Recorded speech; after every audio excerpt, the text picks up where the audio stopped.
So here we are crossing the Canadian border. Off to our favorite neighboring country across the border. And so we're actually on our way to Florida, but we're making some stops along the way. Visiting a bunch of historical sites that I otherwise would not probably go there by itself, but And since it's en route. Here's the gang. Whoa, how come it's like so super speedy? And so this is actually Pittsburgh. That was our first stop. It took us about 4 hours to get there, so we're just here looking for dinner.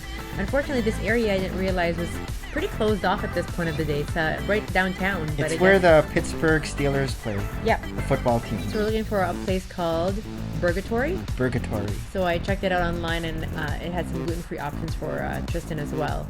So that's why we thought it would be a good place too. So lots of other pubs and bars in this area location. And here's Burgatory. They were supposed to close at 9 p.m. and we just got there at 8:30, and good thing they were able to accommodate us because we were hungry. So with this Burgatory theme, it's almost like the Burger Priest from back home, where it has some biblical reference. I guess like purgatory rhymes with, but it's all about, of course, their burgers and their shakes. So over here we have some sort of flow chart where they give you an A to E option. Yins are starving for burgers and that, and you're a brown fan and need to fill up your tummy. And then it goes through what you can do to eat. Are you feeling decisive? Can you turn wine into water? And are you a tree hugger, a meat hugger? And it kind of goes through a flow chart so you can figure out what kind of selection you're going to order ultimately. So here we are just waiting for our food. We've already ordered. We got a couple of burgers.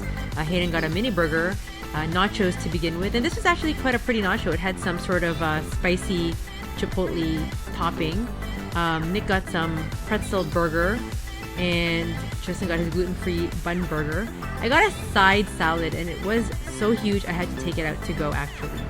Here we are just on our way back out to the parking lot, and it was quite dark. I had wanted to drop off a couple of sites like the Carnegie Art Museum and also the Andy Warhol Museum. Both were originating from Pittsburgh.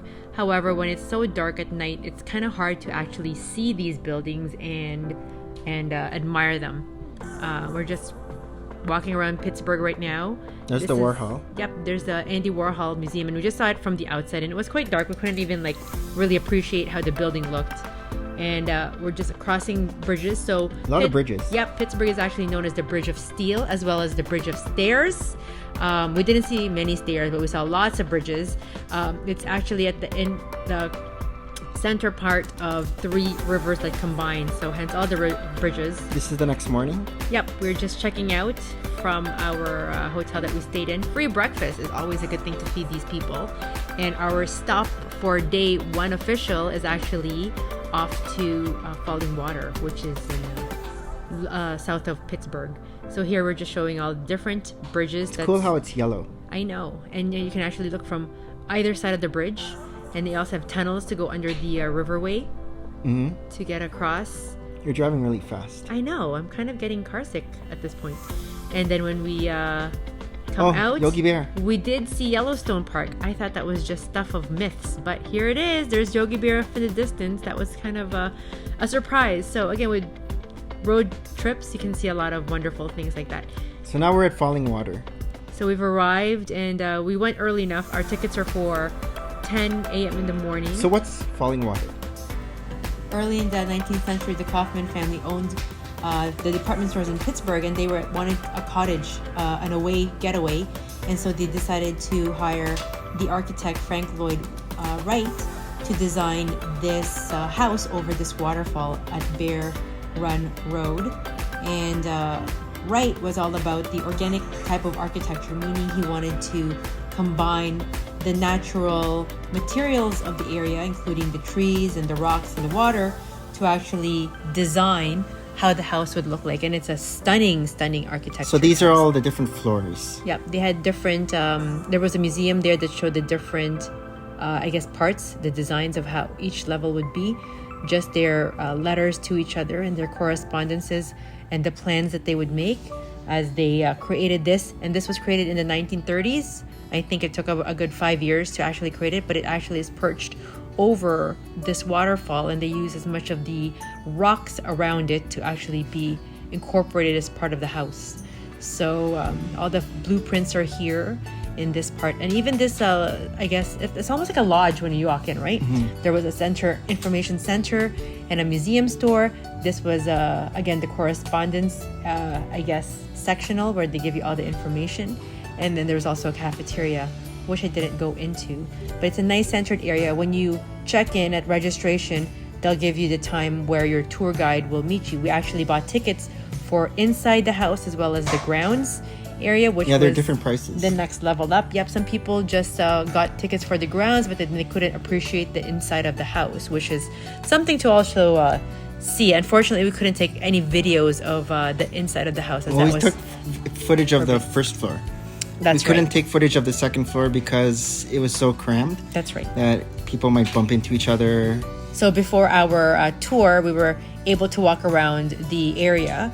Here, I'm sure they probably did this for the tour groups, but this area, the Kaufmans use as a summer camp with a bunch of their cottage with a bunch of their employees before, and then when the owner, the original owner of this place wanted to sell the land, they were the ones who actually bought it. But see how there's lots of foliage, a lot of canopied trees that just kind of hang over the walkway, and that's exactly what they also wanted to preserve. There's all these stone steps that lead down towards the water. You can actually hear the waterfall at this point when we're walking towards the house. And as we are headed this way, we're actually going to see the house from the rear part of it. But lots of woods, and even a lot of this wooded area, they actually had to replant them because all this early in the 19th century was actually cleared and logged to, I guess, construct other buildings or houses in the area. But all the trees grew because it's been 80 years since. Right, so they wanted quite the privacy. So over there you can glimpse how the house looks from behind all the trees. And it's made of concrete. And the color actually is an ochre. A very pale I always thought it ochre. was white. Me too, but it's actually this almost salmon pink, but it's an ochre. And they also use the steel beams, the actual things that hold it up, and they're another red kind of color.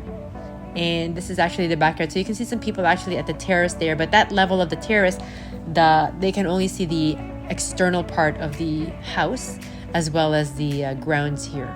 And behind us is actually a pool where Mrs. Kaufman would take a dip, and it's a 50 degrees Fahrenheit, so it's quite a chilled pool. They also had an interesting ornamental statue over there. They said that in the 1950s that bridge was actually covered by floodwater. I can't believe it went that high. So here you see all these trellises, and again, just a combination. The walls are cool. They're like steps. They're limestone, right? So that they're also very much from the original area there. So this is the gift shop? Yep, we were just looking at the different items in the gift store. Is that moleskin? That's a moleskin. I did not get it because it was just lined with the Fallingwater.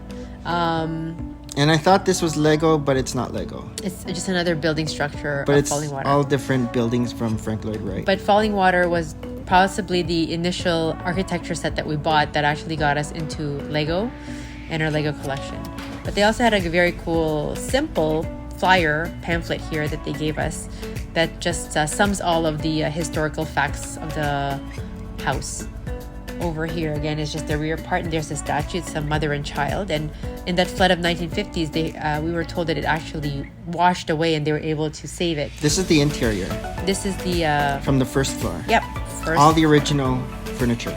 So we weren't allowed to touch anything or sit on the chairs. Everything is very low, but it gives it a very cozy look. But as soon as you walk in, it's almost like a compression feeling where you feel small, but then it makes you want to go outside into the terraces and breathe in that nature.